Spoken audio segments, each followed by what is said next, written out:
तुमने हमारे खिलाफ जाकर हमसे गद्दारी की है, तुम इंसानियत के प्यार में इतने अंधे हो गए कि तुम्हें अपना मिशन समझ नहीं आया। तो ऐसा क्या है इंसानों के पास तो तुम इस हद तक चले गए कि एक सेलेस्टियल जो अभी पैदा भी नहीं हुआ था, जो पैदा होने वाला था, तुमने उसको पैदा होने से पहले ही मार दिया। तो आई एम श्योर कि जो इंसान है वो इतना वर्दी है कि तुमने उनके लिए इतना बड़ा सेक्रीफाइस किया है। तो स्वागत है आप सबका मेरे चैनल में और मैं हूँ आपका हमदम, आपका दोस्त प्रेम।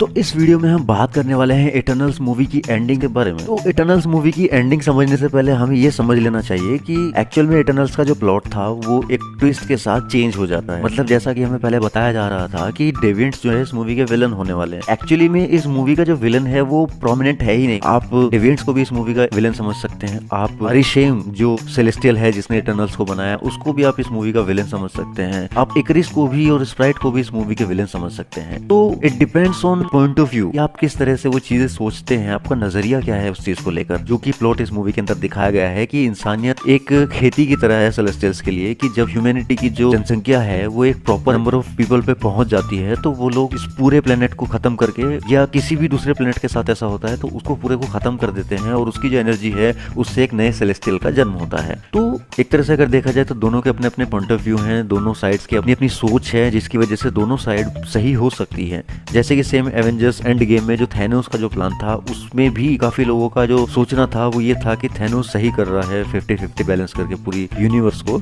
उसी तरीके से यहाँ भी सोचना हो सकता है कि भाई जो सेलेस्टियल्स हैं उनका काम ही यही है, अगर वो सेलेस्टियल ही पैदा नहीं होंगे तो फिर बाकी के दूसरे ग्रह, दूसरी गैलेक्सीज वो सब भी पैदा नहीं होंगी। तो एक तरह से देखा जाए तो सेलेस्टियल्स के जो प्लान है अपनी जगह वो भी सही है। लेकिन जब 7000 साल से ये इटर्नल्स हमारी धरती पे रह रहे हैं, मिलेनिया से रह रहे हैं और उनको धरती वालों से प्यार हो जाता है तो वो ऐसे ही थोड़े ना मरने देंगे यार सिर्फ एक सेलेस्टियल के पैदा होने के लिए। तो जो इटर्नल्स है वो ग्रुप्स में बढ़ जाते हैं। कुछ लोग जैसे कि इकरिस और स्प्राइट सेलेस्टियल अरिशेम के साथ हो जाते हैं, वो लोग चाहते हैं कि सेलेस्टियल टियामुट जो है वो पैदा हो, धरती खत्म हो जाए। लेकिन बाकी के जो एवेंजर्स हैं वो इनको रोकना चाहते हैं, अरिशेम को रोकना चाहते हैं, टियामुट को पैदा होने से रोकना चाहते हैं और इकरिस का भी मुकाबला करते हैं। तो मूवी की एंडिंग में होता क्या है कि तो जो फेस्टोस है जो कि इटर्नल्स का टोनी स्टार्क है, मतलब इंजीनियर है, वो एक ऐसा डिवाइस तैयार करता है जिसकी हेल्प से सारे के सारे इटर्नल्स आपस में अपना जो माइंड है वो कनेक्ट कर पाते हैं और यूनी माइंड क्रिएट करते हैं, जिससे कि सर्सी जो है वो कोशिश करती है टियामुट को पैदा होने से पहले उसको एक लंबी नींद में भेजने की, ताकि वो जब पैदा हो तो वो इंसानियत को किसी दूसरे ग्रह पे बसा सके, ताकि जब ये ग्रह खत्म हो, ये प्लेनेट बर्बाद हो, अर्थ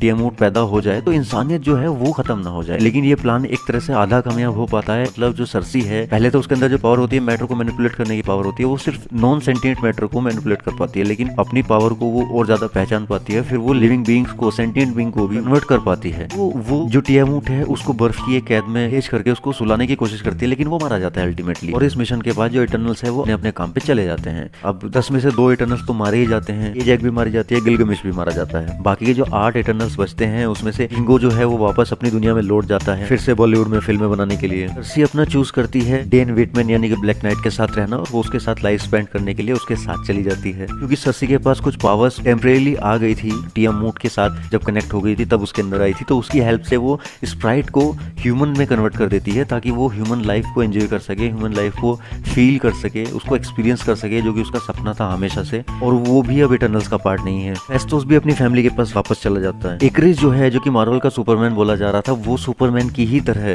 चला जाता है सन के अंदर। हमें ये नहीं दिखाया गया है कि वो सन के अंदर जब जाता है वो मर जाता है या कि उसकी बॉडी डैमेज हो जाती है, लेकिन ये भी एक सुपरमैन का रेफरेंस था। जैसे कि सुपरमैन कॉमिक्स के अंदर जब वो सन के अंदर चला जाता है तो वहां से हजारों साल के बाद वो सुपरमैन प्राइम बन के वापस आता है। तो हो सकता है इकरिस हमें फ्यूचर में कुछ ऐसा ही देखने को मिले। वो रहना तो चाहता था सर्सी के साथ, लेकिन वो फिर भी उन लोगों के खिलाफ जाता है। अरिशेम की जो आज्ञा है उसको पालन करने के लिए, या जो इटर्नल्स का मिशन है उसको अल्टीमेटली पूरा करने के लिए, इमरजेंस को होने देने का एक्चुअल में। तो ये सब कहीं ना कहीं इकरिस को गिल्टी फील कराते हैं। वो शायद सर्सी का प्यार ही था जिसकी वजह से इकरिस का जो है माइंड चेंज होता है और वो एंड में इटर्नल्स का ही साथ देता है और इमरजेंस को रोकता है। लेकिन अब वो भी जा चुका है। उसके बाद थीना, ड्रूइग और मकारी जो उनकी स्पेसशिप थी डोमो, उस पर सवार होकर वो निकल पड़ते हैं। जैसे ये 10 इटर्नल हमारी धरती पर आए हुए थे, वैसे ही दुनिया जहान में बाकी के यूनिवर्स में जो बाकी ग्रह हैं उन सब पर इटर्नल्स की अपनी अपनी टीम अरिशेम ने भेजी हुई है ताकि वो वहां की जो पॉपुलेशन है बढ़ा सकें। तो उन बाकी के इटर्नल्स को ढूंढना और उनको ये बताना कि एक्चुअल में अरिशेम का प्लान क्या होता है, कि एक्चुअल में हमारे दुश्मन क्या है, एक्चुअल में हमारा मिशन क्या है, और उनको समझाने के लिए वो तीनों निकल पड़ते हैं। अब एंडिंग में हमें दिखाया ये जाता है कि जो सर्सी है वो डेन विटमैन जो है उसके साथ है और उसको बोलता भी है कि मैंने तुमसे प्यार किया है, तुम चाहे जो भी हो, भले तुम इंसान हो, इटर्नल हो, जो भी हो, लेकिन मैंने तुमसे प्यार किया है। लेकिन मैं तुमसे कुछ कहना चाहता हूँ, मतलब वो अपने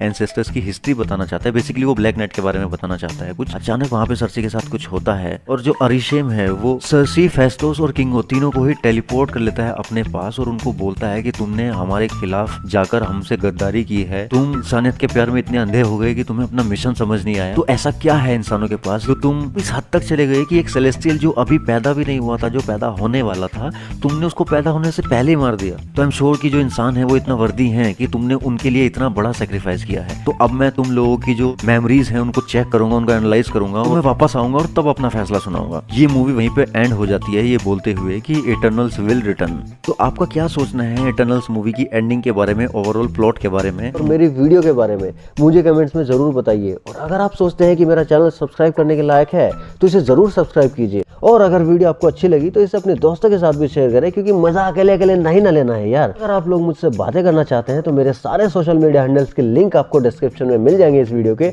वहां पर मुझे जरूर फॉलो कीजिए। तो मैं मिलता हूं आपसे नेक्स्ट किसी वीडियो में, तब तक के लिए सायोनारा।